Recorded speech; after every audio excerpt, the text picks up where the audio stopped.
quite astonishingly, there is something at the bottom of this story that I want to discuss, because it is, I don't know any way to talk about it except to say something that rhymes with buck a duck, which is that quite astonishingly, it's not from the WhatsApps that have been released, but this is news that came in yesterday. Boris Johnson's resignation honours lists, which contains so many unexpected recommendations for an honour, it's taking a long time to get approved. He's nominated his own dad, Stanley, for a knighthood. That's him. Right. Now, this is a man whose achievements involve breaking his wife's nose, repeatedly cheating on his family, spawning a shed load of Johnsons that we could probably all do without, being a go-between for Boris with Chinese politicians that he couldn't otherwise meet, and more recently spouting a load of gumph about how there's too many human beings on the planet and people should stop breeding. But of course, that doesn't apply to the Johnsons. Darren, does this list of, I'm going to call it achievements because I don't know what else I could, underachievements, overachievements, does this scream, you know, knighthood at you? Not really, no. I mean, Stanley Johnson, of course, basically says he doesn't have any recollection of the incidents that you described a second ago. But it just underlines how much Boris Johnson treated the highest office in the land like his opportunity to play fast and loose with everything. And it was almost like his own personal fiefdom. I don't think anybody could come up with anything substantive that Stanley Johnson has done that would warrant a knighthood. And yet, for Boris Johnson to even consider pushing his father is the worst kind of warped, if you like, nepotism, reverse nepotism that you could think of. Even if your dad had done something amazing, even if he had like spearheaded the COVID response or something, any of us would go, this looks a bit bad. It's a bit cheeky. I don't think I'm going to get away with getting a knighthood for my own dad. But tell you what, I'll leave a post-it for my successor and see if they'll do it instead, or something. You would do something else other than you wouldn't have the brass neck. And this is the thing: whatever the Johnson clan have underachieved at or cocked up, what they have in abundance is brass, isn't it? That's what absolutely. They've got plenty of it, and they don't give a damn.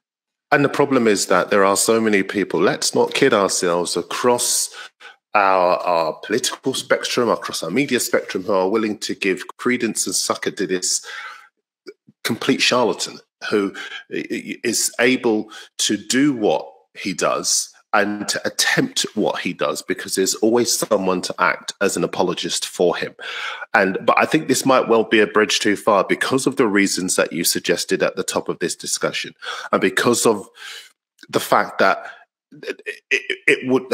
you will struggle to find anybody who could give you a single scintilla of a reason as to why this chap should get a knighthood. And if he does, then it makes a mockery of the entire system.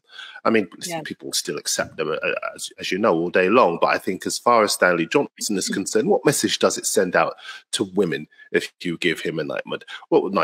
What message does it send out to all of the people who genuinely did do meritorious things if you give somebody like Stanley Johnson a knighthood? What does it say about the entire system itself if somebody who's done the things that you've said could get one?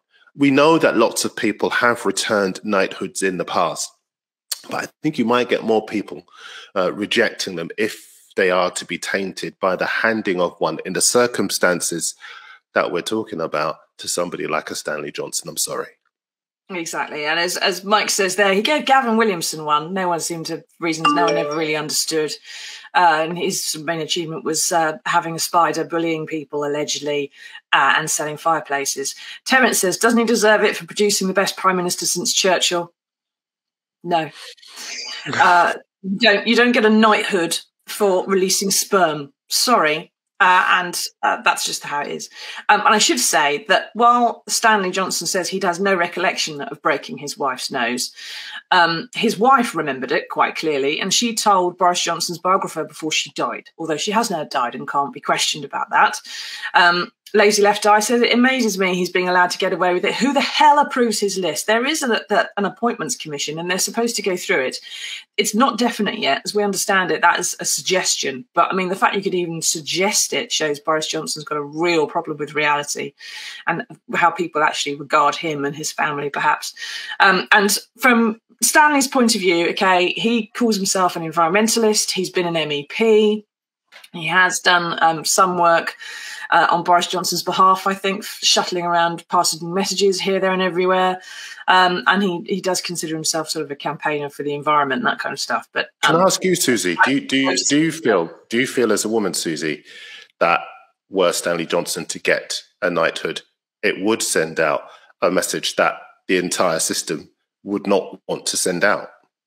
I think pretty much everything Boris Johnson's ever done, as far as that any of the honours, he gave his own brother a peerage. I think some of this stuff, all of it, shows that it's a terrible situation and it's a stinking, corrupt system. But it's been stinking and corrupt for a century. If you want to make it properly clean and tidy, it's pretty difficult because the next person who comes in might want to improve it, but to do that, they have to start weighting the House of Lords with their own guys, right? So they have to use the corrupt system to do that. But this kind of nepotism is just astonishing. I talk about a Nepo baby, Nepo granddad. Now, Kerry says, leave Boris alone. That man dealt with so much in his time as Prime Minister. He had Brexit. Poor him. I think that was his idea, though. COVID, strikes, possibly also his fault. War threats. He's been badly treated by this country. He was so poorly with COVID and was still working from home in isolation with from his pregnant wife. People forget all the good things he's done. They pick up one or two mistakes. And then Kerry carries on in a way we can't include. Part of the reason we forget some of the good things that he's done, Kerry, is that we can't think of any. If anybody wants to have some good things that Boris Johnson has done, and don't say Brexit because it hasn't happened, because Northern Ireland hasn't left. If anyone wants to think of some good things Boris Johnson's done, let's list them in the comments, all right? We'll go through them at the end. I'm happy to read them out for you. If you think I genuinely... No, it's a blank. Sorry. Christine says, Stanley Johnson. Words escape me. Sorry, I should do that in the tone of that milk advert, shouldn't I? Stanley Johnson. Words escape me. Well, he did eat kangaroo anus and I'm a celebrity. Same team as Matt Hancock, I guess. Oh, God. Matt Hancock for a period next, probably.